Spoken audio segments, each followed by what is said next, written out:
had them where Sorry, this was too good. I wanted to record it. so I have siblings and they're in person. And I'm actually sitting where I'm at, and the kindergartner's here, and the fourth grader is here, and we're bouncing back and forth. And at first I thought, can I do this? I mean, I used to do it in the classroom. I don't know why all of a sudden it seems like, oh, I guess because I've been doing one-to-one, but then it worked just fine. It worked just fine. And so he figured out his angles. And then I have a computer program that gives him a lot of practice as well. So then I would come back and join and say, okay, you're doing good.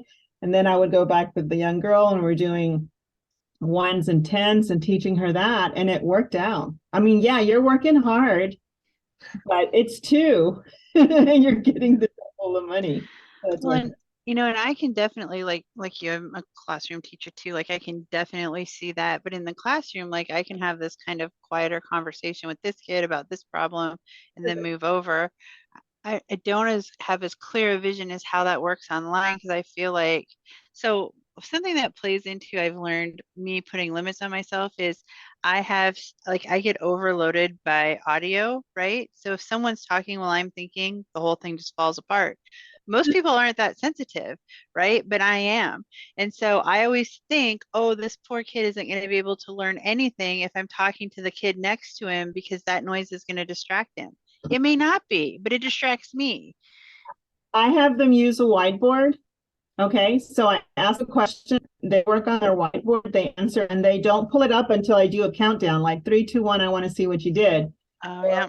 I'll call each one, I'll be like, Natalie, what is let me see your board, so that or I can have them, if one's reading, I have one mouthing off the reading, but they're on mute.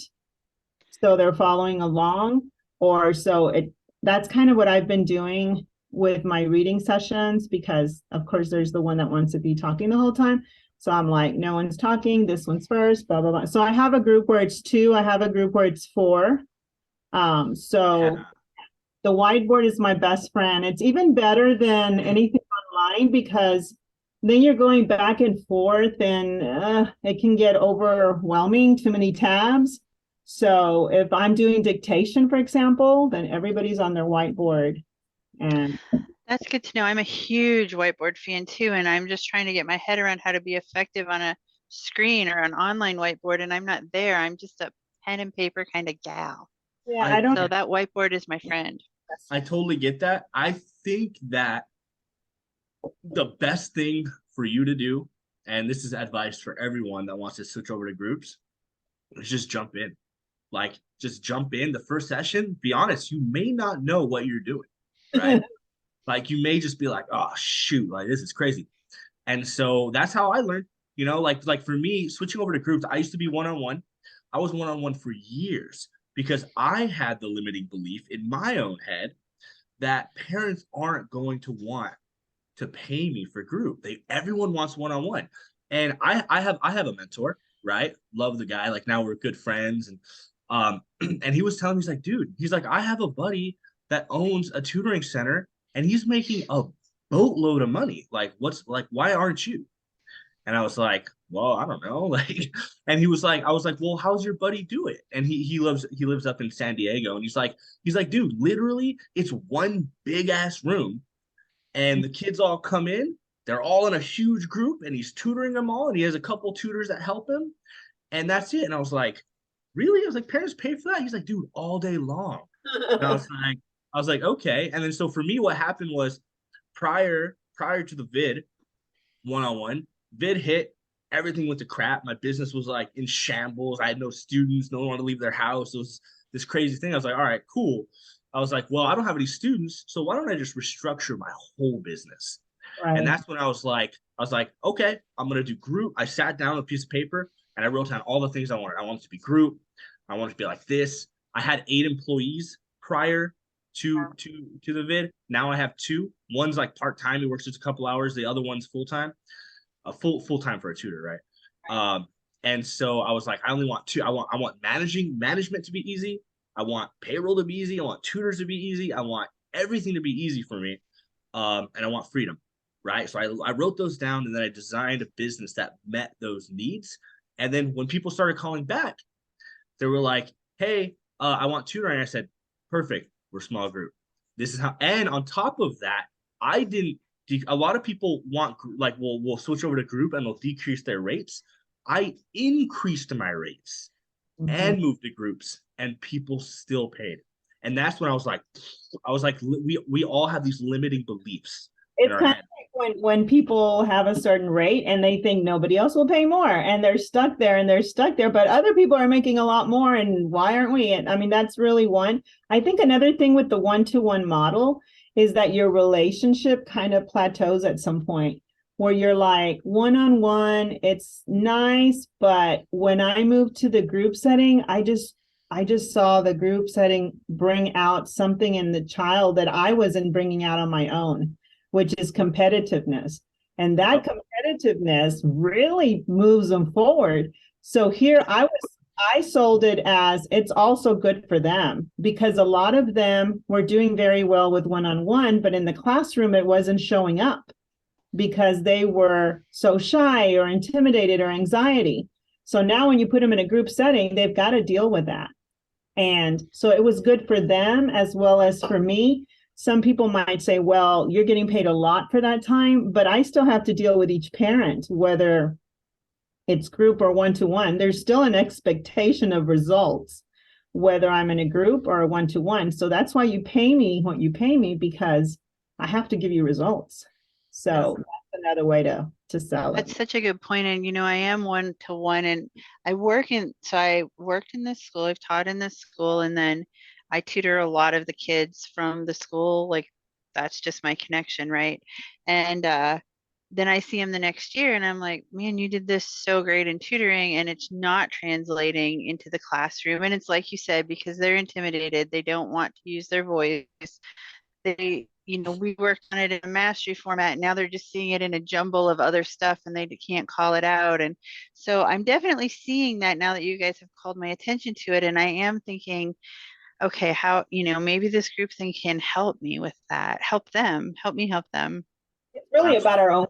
our own confidence. Like now I'm like, sure, it's group, right? Before I was one-to-one, I was part of a community where they were like, one-to-one is it, it's only that, and then all of a sudden I try it with students that I already knew, and I was like, well, that's not wholly true. And now I'm like, this is better every which way. I'm a happier tutor.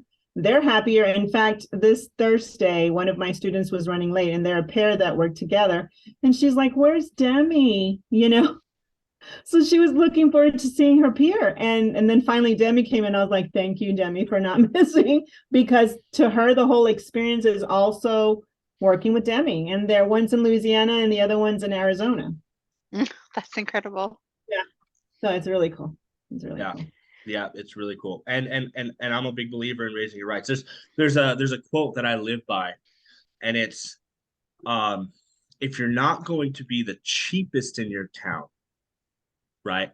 There is no competitive advantage in being um not the most expensive, right? I think I messed that up. But basically what it's saying is if you're not going to be the cheapest, you might as well be the most expensive tutor.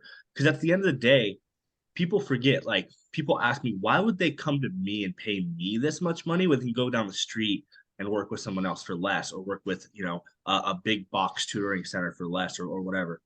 And it's because they don't have you.